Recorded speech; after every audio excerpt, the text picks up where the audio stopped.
ಮುಖ್ಯಮಂತ್ರಿಗಳು ಮತ್ತು ಎಲ್ಲ ಸಚಿವರು, ಉಪಮುಖ್ಯಮಂತ್ರಿಗಳು, ಎಲ್ಲ ಸಚಿವರು ಹಾಗೂ ಇದಕ್ಕೆ ಸಹಕಾರ ನೀಡಿದೆ ಅಂತ ನಮ್ಮ ನಗರಾಭಿವೃದ್ಧಿ ಸಚಿವರಾದಂಥ ಬೈತಿ ಸುರೇಶ್ ಅವರು ಹಾಗೂ ನಮಗೆ ಎಲ್ಲ ರೀತಿಯಿಂದ ಸಹಕಾರ ಮಾಡಿ ಇವತ್ತು ಅಧ್ಯಕ್ಷರಾಗಲಿಕ್ಕೆ ಅವಕಾಶ ಕೊಡಿಸಿದ್ದು ನನಗೆ ಡಾಕ್ಟರ್ ಯತೀಂದ್ರ ಸಿದ್ದರಾಮಯ್ಯನವರು. ಅವ್ರಿಗೂ ನಾನು ವಿಶೇಷವಾಗಿ ಈ ಸಂದರ್ಭದಲ್ಲಿ ಅವ್ರಿಗೆ ನನ್ನ ಅಭಿನಂದನೆಗಳನ್ನು, ನಮಸ್ಕಾರಗಳನ್ನು ಅವ್ರಿಗೆ ತಿಳಿಯಬಯಸ್ತೀನಿ. ತಂದೆಯಾಗಿ ಮಗನ ಶಾಸಕರು ಮಾಡಿದ್ರೆ, ಮಗ ನಿಮ್ಮನ್ನ MCD ಬ್ಯಾಂಕ್ ಅಧ್ಯಕ್ಷರ ಅದು ಕಾಕತಾಳೀಯ, ಒಪ್ಪಂದ ಆಯ್ತಾ? ಅದು ಕಾಕತಾಳೀಯ. ಈಗ ನಾನು ಕೂಡ ಶಾಸಕ ಸ್ಥಾನಕ್ಕೆ ಸ್ಪರ್ಧೆ ಮಾಡಿದ್ದೆ 13ನೇ ಇಸ್ವಿಲಿ.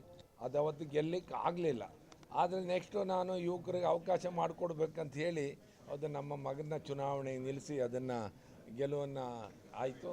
ಈಗಲೂ ಕೂಡ ಅಷ್ಟೇ, ನಾನು ಇಲ್ಲಿ ಬಂದಿದ್ದು ಹೇಳ್ದಲ್ಲ, ಅಪೆಕ್ಸ್ ಬ್ಯಾಂಕಿಗೆ ಚುನಾವಣೆ ನಿಲ್ಲಬೇಕು ಅಂತ ಏನು ನಾನು ಇದಾಗಿಲ್ಲ. ಅದು